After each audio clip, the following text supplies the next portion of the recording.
বৃষ্টির দিনে নববিবাহিত দুইজন স্বামী স্ত্রী একটি কর্দমাক্ত রাস্তা দিয়ে হেঁটে যাচ্ছিল। এমন সময় বিপরীত দিক থেকে একজন বৃদ্ধ দরবেশ তাদের পাশ দিয়ে যাওয়ার সময় সেই দরবেশের পায়ের জুতা থেকে কাদা ছিটে সেই নববিবাহিত সুন্দরী স্ত্রীর দামি পোশাকে লাগলো, যার কারণে পোশাকটা নষ্ট হয়ে গেল। স্ত্রীর পোশাকের এই অবস্থা দেখে স্বামী বেচারা সহ্য না করতে পেরে প্রচন্ড জোরে একটা থাপ্পড় মেরে সেই বৃদ্ধ দরবেশকে কাদার মধ্যে ফেলে দিল। এমন সময় সাথে সাথে নববিবাহিত সেই স্বামীর মাথার উপরে বিকট শব্দে আকাশ থেকে ঠাটা পড়ল। এতে করে তৎক্ষণাৎ সেই নববিবাহিত স্বামী বেচারা মারা গেল। তখন সেই স্ত্রী কেঁদে কেঁদে দরবেশকে বলতে লাগলো, হুজুর, আপনার বদদুয়ার কারণেই আমার স্বামী মারা গেল। আপনি আমার স্বামীকে বদদুয়া দিলেন কেন?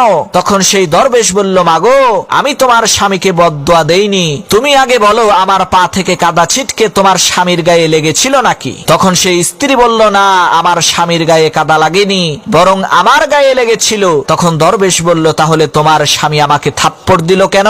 তখন সেই স্ত্রী লোকটি বলল, কারণ আমার স্বামী আমাকে অনেক ভালোবাসে, এ কারণেই সে এই বিষয়টাকে সহ্য করতে পারেনি, যার কারণেই আপনাকে থাপ্পড় দিয়েছে। তখন দরবেশ বলল, মাগো, তোমার প্রেমিক যেমন তোমার কষ্ট সহ্য না করতে পেরে আমাকে থাপ্পড় দিয়েছে, ঠিক একই ভাবে আমার প্রেমিক ওই মহান পরাক্রমশালী একত্ববাদী খোদা, যিনি সমস্ত ক্ষমতার ঐশ্বর্যের মালিক, সেই আল্লাহ রাব্বুল আলামিন আমার কষ্ট সহ্য না করতে পেরে তোমার স্বামীর উপরে ঠাটা ফেলেছে।